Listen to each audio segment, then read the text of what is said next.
ప్రియమైనటువంటి సోదరిమణులకు మిత్రులకు నమస్కారాలు. అయ్యా, కూటమి ప్రభుత్వం వచ్చి ఇప్పుడు 15 నెలలు గడిచింది. ఈ 15 నెలల్లో కూడా ప్రతి నెల 1వ తారీఖున మన ప్రియతమ ముఖ్యమంత్రి గారు ఆంధ్రప్రదేశ్ రాష్ట్రంలో ఏదో ఒక మూల, ఏదో ఒక గ్రామానికి, ఏదో ఒక పంచాయతీకి ఆయన పబ్లిక్ మీటింగులు పెడుతూ ప్రజా సమస్యలని పేరుతో కేవలం పెన్షన్లు ఆయన చేతుల మీదకి ఇద్దరికో ముగ్గురికో పంపిణీ చేయడానికే సరే ఒక 10 మందికి ఇచ్చారనుకుంటే 10 నాలుగు 40,000. కానీ ఈ 40,000 పంచడానికి 40,000 కోట్ల రూపాయలు ఖర్చు. ఎంత ప్రజాధనం దుర్వినియోగం అవుతుందో ఒకసారి ప్రజలు గమనించాలి. పెన్షన్లు ఇవ్వడానికి ఆయనే రావాలా? మరి పెన్షన్ ఇవ్వటానికి కింద స్థాయి నుంచి సిబ్బందిని ఏర్పాటు చేశారు. వాళ్ళు చక్కగా వచ్చి ప్రతి ఇంటింటికి వచ్చి పెన్షన్ పంపిణీ చేస్తూ ఉన్నారు.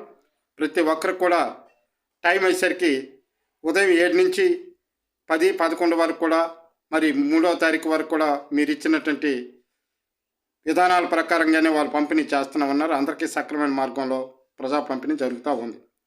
మరి దీనికి ప్రత్యేకించి ఎస్పెషల్గా ఒక ముఖ్యమంత్రి గారు ఒక 10 మందికి పెన్షన్ ఇవ్వడానికి కోసం మరి కోట్ల రూపాయలు ఖర్చు పెట్టి ప్రజా సమస్యల పరిష్కారానికి అని చెప్పేసుకొని ఈయన పర్యటన చేయడం, ఇది చాలా ప్రజలకు శ్రేయస్కరం కాదు. ఎందుకంటే ఒకవైపు నుంచి అధికారులు, ఒక స్థాయి నుంచి సిబ్బంది అంతా కూడా, ప్రభుత్వ సిబ్బంది అంతా కూడా ఆయన చుట్టే ఉంటారు. కాబట్టి ఇది కోట్ల మీద ఖర్చు, ప్రజలు గమనించాలి. నేనేదో అంటే కేవలం ప్రచార ఆర్భాటాల కోసమే ఇంత ఖర్చులు పెట్టుకొని తిరగవలసిన అవసరం లేదు. ఒక పెన్షన్ ఇవ్వడం కోసమే ముఖ్యమంత్రి గారు రావాలని ఏమీ లేదు. దానికి ఎంత ఖర్చు, ఎంత వ్యయము, ఎన్ని ప్రయాసాలు. ఫర్ ఎగ్జాంపుల్ ఇప్పుడు ఢిల్లీలో ఉన్నారు, ఢిల్లీ వెళ్ళారు నిన్న. ఆంధ్రప్రదేశ్లో అభివృద్ధి కోసం కావలసిన నిధులు తెచ్చుకోవడానికి ఆయా మంత్రులతో సమావేశమై మాట్లాడుకొని నిధులు తేవాలి. మీరు వెళ్ళిన ప్రతిసారి కూడా ₹1 నిధులు తేవట్లేదు రాష్ట్రానికి. రాష్ట్ర అభివృద్ధి కోసమే నిధులు తేవట్లేదు. ఎంతసేపు పోలవరం అంటావు, లేదా అమరావతి అంటావు. అమరావతికి ఇచ్చింది అప్పే, పోలవరంకి తెచ్చింది కూడా అంతే ఉంది.